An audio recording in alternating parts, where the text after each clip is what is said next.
Ah, ça y est, c'est reparti les amis, c'est parti pour la tribune foot. Et surtout, ça y est, plus de pause. Full Ligue des Champions, full foot, et on va s'arrêter que à du foot, et à rien que du foot, ce qui nous fait vibrer totalement. Les amis, pour vous prévenir que du coup, cette partie Ligue des Champions, je vais essayer de la monter, un peu de bricoler, un peu de gauche à droite, et vous aurez un podcast qui va arriver. Vous aurez un podcast normalement de Moulay, qui va parler de l'Olympique Lyonnais. On a enregistré ça tout à l'heure, et là, mesdames et messieurs, il est présent, il est sur le terrain, c'est son podcast, c'est son moment, c'est le moment de Monsieur Cham Omar. Ah, le podcast le plus écouté de France. Ah là, c'est le podcast qui va faire du buzz. Bientôt devant l'after. Hein. Ah là, ça a été pas prêt. Là. Direct. Là, t'es pas prêt. Bon, ils vont pas entendre la musique, mais je la mettrai au montage. Je ferai mon possible. Du coup, les amis, comme vous l'entendez, on va parler de la Ligue des Champions parce qu'il s'est passé pas mal de choses pendant cette journée de Ligue des Champions. On va commencer par la première défaite d'un club français en Europe cette saison. Et qui aurait cru que ça serait le Paris Saint-Germain qui aurait perdu contre Newcastle 4-1, une belle fessée que le Paris Saint-Germain s'est pris. Omar, la question est la suivante et elle est simple pour toi. Est-ce que c'était la logique en vue de cette formation que Luis Enrique a pris pour ce PSG? Bah déjà, avant de parler de formation, c'est la victoire est-elle logique? Dans un premier temps, dans la physionomie du match, largement. Claire. Largement, c'était une victoire claire, nette et sans bavure. Et je pense que le but du Paris Saint-Germain est dû à une grosse erreur défensive, une faute d'attention de la défense de Newcastle. Mais sinon, le résultat a été sans appel. Dans le contenu du match, le résultat a aussi été sans appel. C'est sûr. Donc ça, c'est la première des choses. C'est évident que Newcastle a absolument dominé outrageusement le Paris Saint-Germain. Ouais, c'est ça. Et la victoire ne souffre d'absolument aucune contestation. Donc ça, c'est la première chose, c'est la première question à se poser et la première réponse à apporter avant d'aller un petit peu plus loin dans l'analyse. Dans l'analyse. Paris Saint-Germain, on les a vus se faire dominer d'une certaine manière. Le match contre City en 2021. Mais pas aussi flagrant que ça, parce que pour moi, c'était vraiment flagrant. Si. C'est pourquoi je dis ça, c'est parce qu'en fait, ils se sont fait dominer dans le sens où tu dis, mais il n'y a rien pour eux ce soir. Ouais, c'était pas possible. C'est plutôt dans ce sens-là. Et on l'a vu. On l'a vu d'une certaine manière. Mais généralement, on l'a vu plusieurs fois même. Mais généralement, le Paris Saint-Germain arrivait toujours à s'en sortir soit avec un score serré, soit ils arrivaient à gagner le match carrément. Ou ils accrochaient un match nul. Des fois, ils arrivaient à gagner le match, accrocher un nul. Mais un match comme ça, franchement, après, depuis, là, je le dis de tête comme ça, le match contre Liverpool à Anfield en 2019 où ils se font outrageusement dominer. Mais ils s'en sortent quand même parce qu'ils arrivent à. Ouais, l'écart, il est pas aussi immense au niveau du score, mais là, c'est vraiment. Là, c'est trop, là. C'était sur le terrain et ça s'est reflété dans le score. Bah, déjà, surtout, pour commencer sur le 4-2-4 de Enrique, son 4-2-4, je sais pas combien. Pour moi, c'était un 4-2-4, hein, vraiment. Ouais, c'était un espèce de 4-2-4. Ouais, parce que t'avais deux milieux, t'avais bizarre, t'avais Vitinha et Zaïre Emery. Non, moi, j'ai envie de mettre ça. Non, c'était Ugarte, hein, je crois. C'était Ugarte. J'ai envie de mettre ça purement sur l'orgueil démesuré de Luis Enrique, quoi. Parce que je pense que Luis Enrique, il est pas bête et il sait très bien que Newcastle et Marseille, ça n'a rien à voir. Mais clairement. Il le sait. Et, pourquoi il l'a mis? C'est surtout ça aussi la question. C'est par pure preuve, c'est par pur orgueil qu'il l'a mis. Pour dire que c'est moi qui sais, vous ne connaissez pas. C'était criant, en fait, que le Paris Saint-Germain était submergé et que c'était à cause de la compo. Tu vois ce que je veux dire? Ouais, c'est d'accord. Non, mais ce que je veux dire là, c'est que, en fait, il s'y attendait. Il le savait. Donc, c'est de l'orgueil. C'est soit de l'orgueil, parce que j'ai pas envie de dire Luis Enrique est un incompétent. Mais c'est juste parce qu'il se la pète. Excusez-moi du terme, mais il se la pète. Un orgueil mal placé. Excusez-moi, hein, dans la vidéo ou quoi, ou qu'est-ce, il fait le mec. C'est tout. Luis Enrique, il fait le mec. Et il avait une tête de vénère en plus. Il fait le mec. Il arrive en conférence de presse. Oh, on a bien joué, on avait la possession. Ouais, mais ça n'a pas suffi, hein, clairement. Alors là, il a fait n'importe quoi. Il a fait clairement n'importe quoi. Tu sais très bien que face à une équipe comme Newcastle n'est pas Marseille. Bah clairement, ça on sait très bien. Parce que là, c'est même pas une affaire d'impact, c'est une affaire de positionnement, une affaire de style de jeu. Newcastle, c'est une équipe qui te rentre dedans, c'est une équipe qui va apprécier, c'est une équipe qui a un milieu de terrain très dense avec Longstaff, Bruno Guimaraes, Sandro Tonali. C'est pas des petits milieux de terrain. C'était pas mal. C'est des joueurs qui mettent de l'impact, c'est des joueurs qui ont Et surtout dans l'ambiance que St. James Park a mise. St. James Park, c'est une des meilleures ambiances du pays. Surtout, ça faisait plus de 20 ans, je crois, que Newcastle attendait le retour de la Ligue des Champions. Exactement. Ça veut dire que c'était vraiment dans un moment où... Exactement. Ça veut dire, c'était leur premier match à domicile contre le Paris Saint-Germain, Arabie Saoudite, Qatar. En fait, tout était fait pour que ça soit une confrontation de dingue. Tu t'attends à ce que normalement, l'équipe en face, ça va te rentrer dedans. Et elle rentre dedans dans tout le monde, sauf contre le Milan AC. Mais Newcastle United est une équipe de caractère. Et toi, tu arrives avec tes deux milieux de terrain, Ugarte et Zaïre Emery. Je veux bien qu'Ugarte soit un bon joueur, il n'y a pas de souci. Je veux bien que Zaïre Emery soit le crack des Titi parisiens, il n'y a pas de souci. Même nous, on l'admet que c'est un crack. Mais à deux, dans cette disposition-là, c'est pas possible. Mais tout le monde sait. En fait, c'est là où ils se sont fait bouffer. Là. C'est là où ils se sont fait bouffer. Donc là, c'est Luis Enrique. Là, c'est clairement, il a 50 voire 60%, c'est sa faute. Oui, je voulais rajouter. Et pourquoi je dis que c'est de l'orgueil? Pourquoi je dis que c'est de l'orgueil? C'est parce qu'en fait, ça commence à faire des semaines où il commence à, comme je le dis, et comme Stan Diop le dit si bien, il commence à mettre des cerises dans le tchèp. Il commence à mettre des cerises et des kiwis dans le tchèp pour dire non, ça rajoute un petit goût. Ah, regardez, c'est spécial, ça. Non! Parfait. C'est des mecs, lui, il est dans cette caste d'entraîneurs qui sont toujours là à vouloir inventer quelque chose pour qu'on dise d'eux qu'ils sont des génies. Ouais, pour dire qu'ils sont incroyables, et vraiment, on a besoin d'eux, etc. Quoi. Et contre Clermont, ça avait commencé déjà. Parce que contre Marseille, ça marche, parce que contre Marseille, comme vous l'avez dit, tous les deux, face à une équipe malade, bah, c'est facile. Surtout que Marseille a joué reclus dans sa surface. Marseille n'avait même pas de coach. Et surtout que le Classico, ça a tellement d'impact pour les Parisiens que, en fait, ils se doivent de battre Marseille. Exactement. Tout le monde sait que c'est un match à part, en fait. C'est un match à part. Donc, au lieu de sortir de cette bulle du Classico, il est parti nous réinventer un autre 3-4-3 bizarre là, 3-4-2. Encore un truc 4-2-4 bizarre là. Il nous a inventé un truc comme ça contre Clermont, mais t'as joué contre Clermont, je t'ai cassé les dents. D'ailleurs, est-ce que tu penses qu'aujourd'hui, on va mettre la même compo? D'ailleurs, je vais regarder. Non, je pense. J'espère pour lui qu'il va pas mettre la même compo. Moulay, je ne travaille pas au club. Ta soeur qui travaille, elle est comptable. Elle est pas sur le terrain. Elle est comptable. Mais pour revenir à Luis Enrique, il avait déjà commencé à faire ça contre Clermont. Contre Clermont déjà. Ouais. Et la veille d'un match de Ligue des Champions. Et on a vu que ça marchait pas forcément. Et il s'est cassé les dents. Il a pas pris de points. Et maintenant il a pris un point. Oui, mais il a failli les perdre du coup. Il a failli perdre. Il a failli les perdre. Et là, Monaco avance dans le classement. Le Paris Saint-Germain, pour l'instant, ça traîne. En plus, face à eux, c'était un ancien gardien du PSG. Il a fait 10 arrêts. Pour te dire. 10 arrêts. Bah, du coup, j'ai la composition du Paris Saint-Germain ce soir contre Rennes. Le Paris Saint-Germain, bah, du coup, Luis Enrique a arrêté de s'entêter avec son système. Il a passé à 4-3-3. Mbappé, Gonzalo Ramos et Dembélé. Vitinha, Ugarte et Zaïre Emery. Le milieu que tout le monde attend.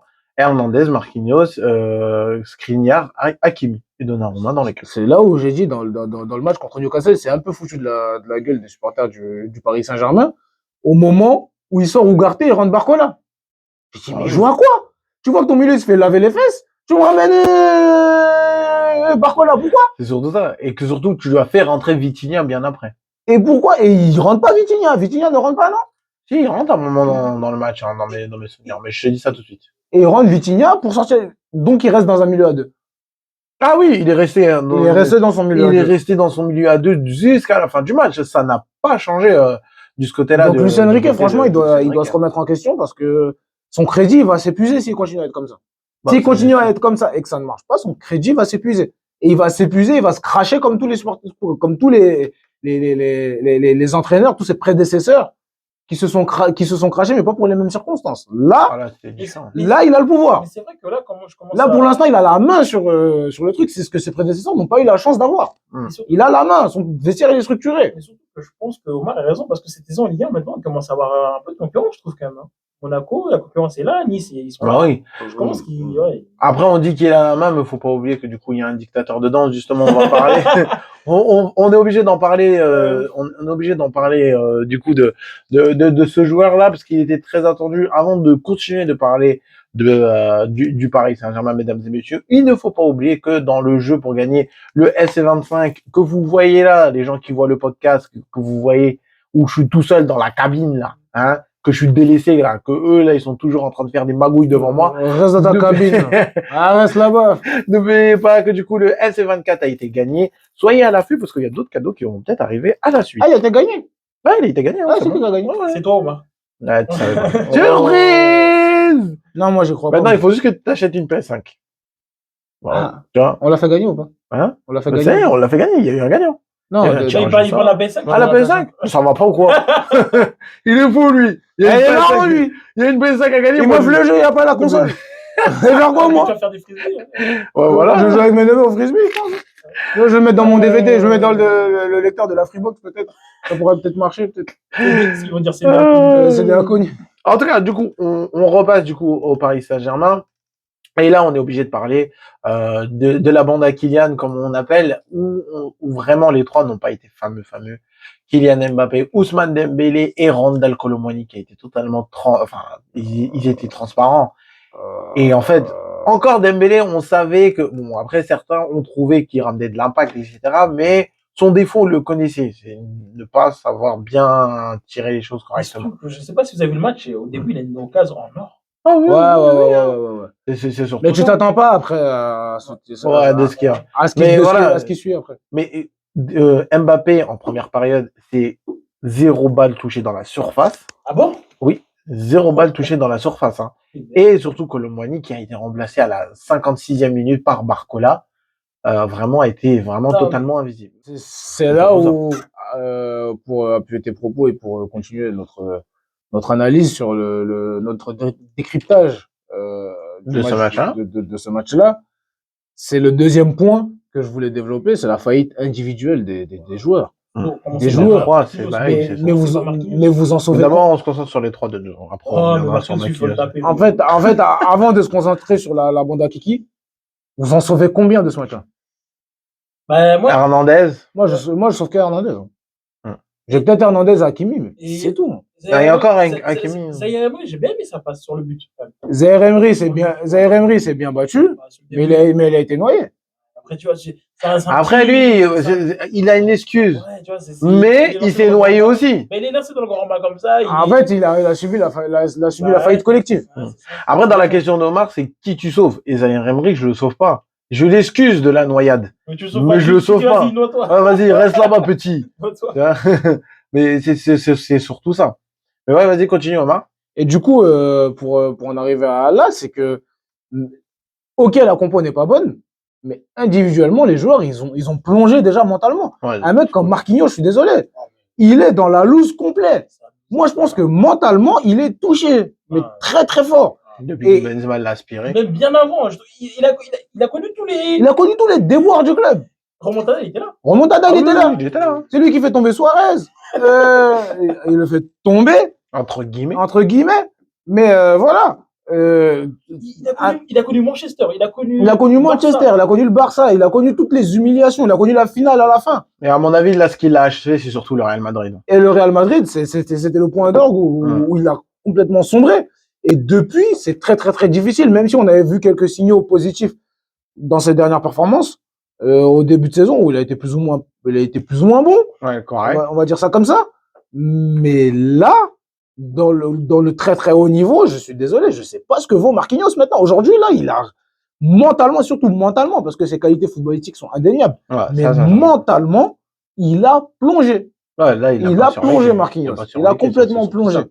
Ensuite, si on fait joueur par joueur, Milan Skriniar. Je sais pas qu'on a dit Skriniar. Milan Skriniar. Mais comment il est lourd. Mais c'est difficile. Il est lourd. Hein. C'est extrêmement difficile pour lui. Et là, tu comprends un petit peu mieux pourquoi il était sur le banc à l'Inter sur la fin. Alors, c'est un défenseur monstrueux de base. Donnarumma, on n'oublie pas que ce n'est que sa 3e saison à Ligue des Champions de sa carrière. C'est vrai qu'avec le Milan, avec le Milan, il n'a jamais joué la Ligue des Champions. Donc, oui. Mais je trouve que c'est un gardien défaillant. Il est pas bon. Il est pas bon. Sur le deuxième but, ou sur le deuxième ou le 3e but, c'est lui. C'est sa faute. Il a pas fermé son poteau, la balle n'a pas entre ses jambes dans un frappe angle fermé. Tu fais 2 mètres, tu fais la tête de la Tour Eiffel, la balle rentre. Je suis désolé. À un moment donné, Donnarumma, moi, personnellement, je trouve qu'il faut le sortir. Je pense qu'il faut le sortir. Tout en sachant que Navas est sur le banc. Sachant que Navas est présent. Ce qu'on disait avec. Sachant que là, on parle de ses performances sur le terrain, mais niveau mental. Ouais. Qu'est-ce que ça donne depuis le Real Madrid? Depuis l'affaire contre le Real Madrid, qu'est-ce que Donnarumma donne mentalement? Et surtout, il n'est pas rassurant. C'est inquiétant. C'est inquiétant. Donc, comme on dit avec Omar, au pied, c'est. Même sur la ligne, je vous ai entendu, mon gars. Et même sur la ligne, il commence à un peu perdre de niveau. C'est une catastrophe, Donnarumma au pied. On peut passer au 3 maintenant? Oui, c'est bon, j'ai compris. Il nous reste vous avez la viande. Hakimi et Lucas Hernandez, non? Il y a quelque chose à dire, non, sur eux? Hakimi, ouais, c'est ça l'a sauvé. Et surtout, Hakimi, bon, il n'a pas fait ce qu'il a fait à Marseille, c'est-à-dire rentrer dans le milieu de terrain. Il a juste plongé avec les autres. Ouais, voilà, quoi. Il a plongé avec les autres. Il a coulé avec les autres. Donc, oui, bon, allez, je sais, vous êtes des lions, vous êtes affamés, il y a la viande, la bande à kiki. On a fini, on a fait tout le 11. On commence par qui? El Mosquito ou on commence par le chef après, le dernier. Le chef à la fin. Bah, évidemment. Après, des fois, il faut couper la tête dès le début, tu vois. Ouais, le meilleur pour la fin, même s'il n'a pas été bon. Bon, allez, vas-y. On commence par Rondel Colomwani qui est sorti à la 56e minute. Je laisse la place au moins. Colomwani, il était. Non, vraiment, Colomwani, déjà, il a un problème technique. Il a un problème technique. Techniquement, c'est pas dingue. On voit de Colomwani. Il est très, très, très perfectible techniquement. Parce que je trouve qu'il est un peu emprunté avec le ballon. Ouais. Il est légèrement emprunté avec le ballon. Donc, je pense qu'il a une marge de progression vis-à-vis de ça. Le système Luis Enrique, je sais pas si c'est quelque chose qui lui va. Parce qu'à Francfort, c'était que de la transition. Et ça lui allait très, très bien vu qu'il a une. Bon, après, c'est pas Mbappé en termes de vitesse, mais il va assez vite. Je sais pas si t'as vu le but, mais. Il va assez vite pour aller déposer certains défenseurs. Mais c'est un joueur qui a besoin absolument d'espace. Et si tu lui fermes les espaces, il peut rien faire. Parce que ça veut dire, on peut dire qu'on a vu sa limite. Exactement. C'est là où je dis, techniquement, il est plus ou moins emprunté. Ouais.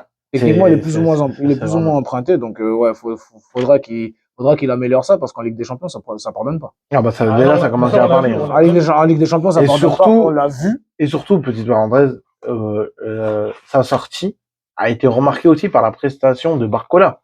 Qui a fait pas mal de choses. Exactement. Attention à lui et Ousmane Dembélé, qu'on va parler dans quelques instants, à que Barcola ne prend pas leur place. Ouais, c'est très bon ce que tu soulignes. Même si je m'enflammerai pas tout de suite, parce qu'un mec que tu as acheté 100 millions, faut le faire pour qu'il soit sur le banc. Oh, bah là. Donc, voilà. C'est à ce niveau-là, Colomwani, non, c'est très inquiétant. J'espère que Luis Enrique j'espère pour les Parisiens, pas pour moi.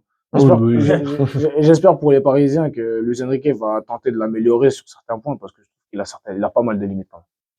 En tout cas, on espère du coup pour les Parisiens. Le deuxième, c'est Mosquito Dembélé qui est arrivé en venant de provenance du AC Barcelone. Après Dembélé, est-ce que c'est une surprise sa prestation tout en sachant qu'on connaissait, c'était quoi déjà ses défauts? En fait, à un moment donné, ça devient saoulant. Je vous jure, à un moment donné, ça devient saoulant. On dit toujours la même chose de lui. Ce joueur-là ne grandit pas. C'est ça. Ce joueur-là ne grandit pas. Je sais pas, elle est où sa marge de progression. Il n'arrive pas à avoir cette constance-là. Soit il est blessé, soit il est mauvais. C'est ça. Et les bons matchs, tu les vois par parcimonie. De temps en temps. De temps en temps. Alors qu'il est tout à fait capable. D'abord, est-ce que c'est pas un truc qu'on avait souligné, que Omar et Seydou ont souligné la dernière fois, c'est que du coup, comme en Bundesliga, ça va beaucoup au niveau des buts, etc. Moi, je suis pas d'accord. Je suis pas d'accord avec ça. Je pense pas que c'est dû à ça.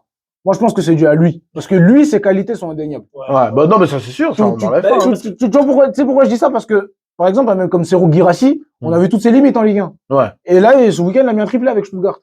Mais il est déjà à 13 buts. Il est déjà à 13 buts. C'est Serhou Guirassy. C'est Serhou Guirassy. Le mec que j'ai vu à Amiens. Il a bien souligné. Non, parce que, faut voir c'est qui Guirassy. Moulay, il sait très bien c'est qui Guirassy. Omar, il a raison, mais surtout que Dembélé a fait des différences. En Ligue 1, en Liga, en Bundesliga. Ça veut dire que tu sais, en Ligue des Champions. Et tu vois que le gars, il est tout à fait capable d'éliminer n'importe qui. Et à un moment donné, comme j'ai dit, ça devient saoulant. Il est saoulant, ce mec. Il abuse. Il abuse. Je te jure, il abuse. À un moment donné, il avait une occasion, là, en deuxième période, là. Mais j'étais prêt à mettre mon plat de pâtes que j'avais devant moi, là. J'étais prêt à vendre ma maison. Je savais qu'il allait rater. Je savais, j'en étais sûr. J'en étais sûr. Il était en un contre un. Parce qu'en fait, il était en un contre un face au gars. Et je savais qu'il allait envoyer la balle dans les tribunes. À un moment donné, tu fais ça quand t'as 18, 20, 22. Mais à un moment donné, progresse. 26 ans. 26 ans. En fait, c'est surtout maintenant ma question. Et il a eu sa chance. Hein. Après, il a eu sa chance. On va essayer de couper pour Dembouz. Moi, ma question, c'est que, est-ce que vous vous souvenez un match décisif où vraiment il a changé la physionomie du match en Ligue des Champions? Est-ce que vous avez, plus simple, est-ce que vous avez un match référence de Dembélé en Ligue des Champions? Parce que souvent, on me sort Barcelone-Tottenham. Là, Barcelone-Tottenham, c'était le dernier match de la phase de poule. Le Barça et Tottenham, leur futur était déjà Ouais, scellé. donc un match qui compte pour du beurre. Ouais, voilà. Et surtout, ça a tourné et Messi était carrément sur le banc. Maintenant, mais c'est ça ma question. Est-ce que vous avez un match référence de Dembélé en Ligue des Champions? Bah, depuis Dortmund, c'est compliqué. Hein. Ouais, voilà. Depuis Dortmund, c'est très compliqué. Le frigo est vide. Le Non, frigo, bah. les frigos est vide. Parce que depuis Dortmund, il était à Dortmund en 2016-2017. 7 ans. Ça fait 7 ans. Ça fait 7 ans. Oh, le coup de vieux que j'ai oh pris, là ça. là. Ça fait 7 ans. Et à quel moment il a été le match contre Monaco, il était bon, même si on les a fracassés. Fracassé. On les a tapés. Ouais, Mais sinon, non, il n'y a pas eu de match référence en Ligue des Champions. Je suis désolé. Après, il y a ce match contre Chelsea où il fume la lucarne aussi. Ah oui. Ah si, je m'en souviens. En je m'en huitième souviens. de finale, il fait un Ouais. bon match. Mais bon. Après, le résultat, il est blessé. Il est blessé ou voilà. Le reste du temps, il est blessé. Ça change pas du tout. Même j'ai l'impression que surtout avec Barcelone, on a réduit du coup les attentes qu'on avait sur Dembélé. Après, l'année dernière, il avait un bon run.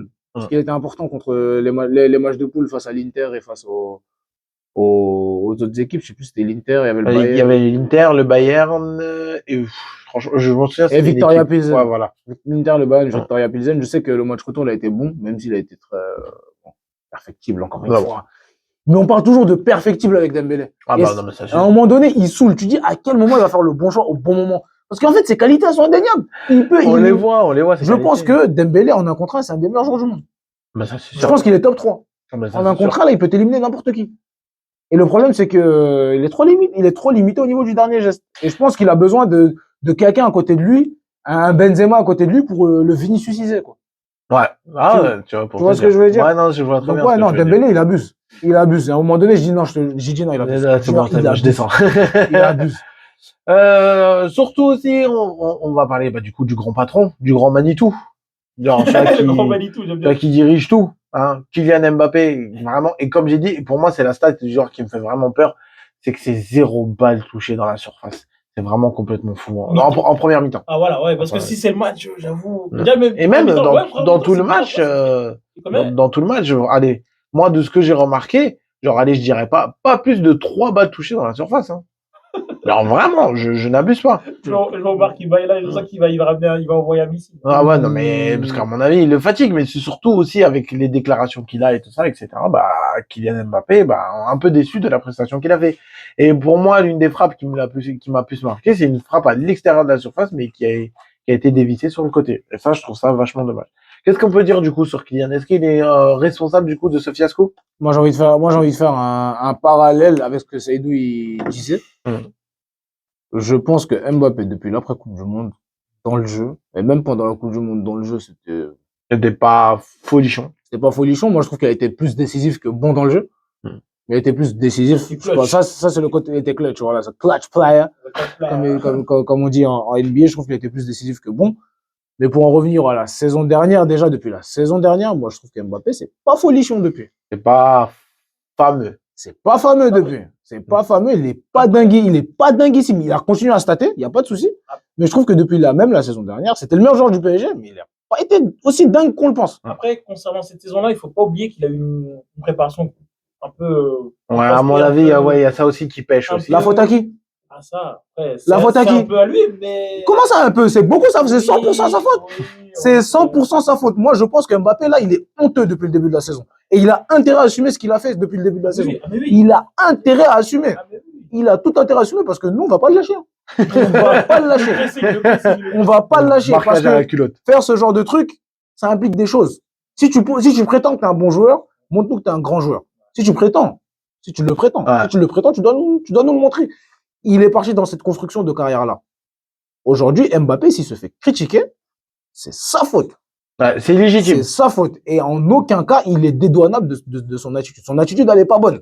Sur le terrain, il est pas bon. Il déjoue et il surjoue. Donc, Kylian Mbappé, il faut qu'il fasse très, très, très attention si sa carrière va pas prendre un tournant à un moment donné.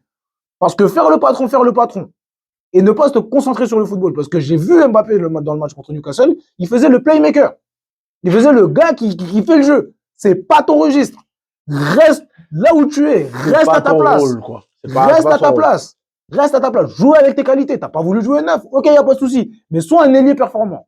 À un moment donné, faut arrêter de dire, faut pas critiquer Kylian parce qu'il nous a fait gagner la Coupe du Monde.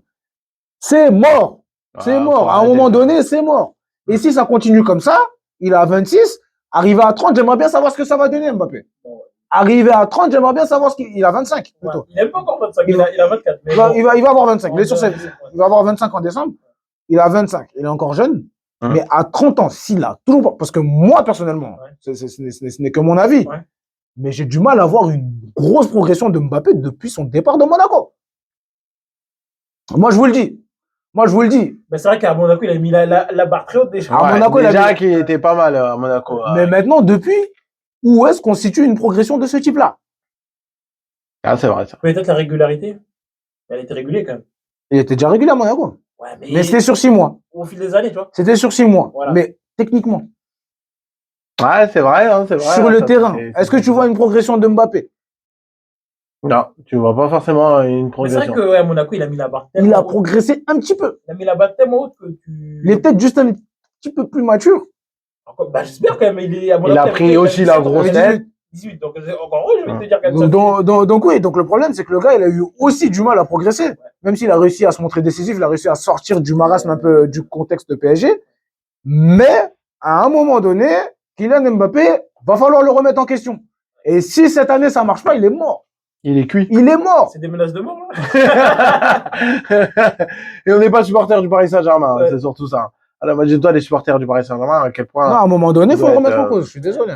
Non, mais ça, c'est sûr et certain. Kylian, du coup, on attend énormément plus de lui, et du coup, là, aujourd'hui, a totalement déjoué. Parce que t'imagines, il continue sur cette lancée, le Ballon d'Or, ça va être dur pour lui. Et surtout qu'on commence à parler des débauches qu'il commence à avoir le soir. Ouais, moi, pour moi, je préfère quand même, ça, je prends ça avec des pincettes, parce que je pense que du coup, c'était juste qu'il y avait 2-3 événements complètement dingues. Moi, je pense que c'est assez opportuniste de dire ça quand il est pas bon. Bah, c'est ça. Ouais, c'est pour ça.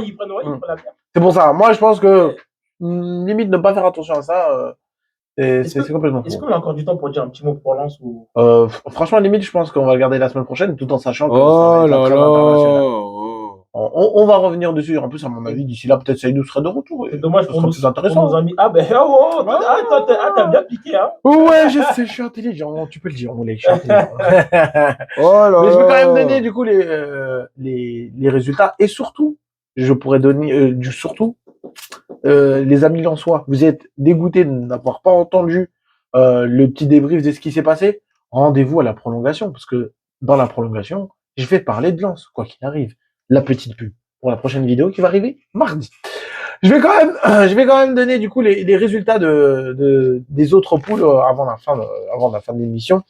Dans la poule A, dans la poule du Bayern, le Bayern s'est imposé 2-1 contre Copenhague et ils ont eu du mal quand même le Bayern. Vraiment à s'imposer. Et surtout, on en reparlera la semaine prochaine, hein, ça c'est sûr et certain.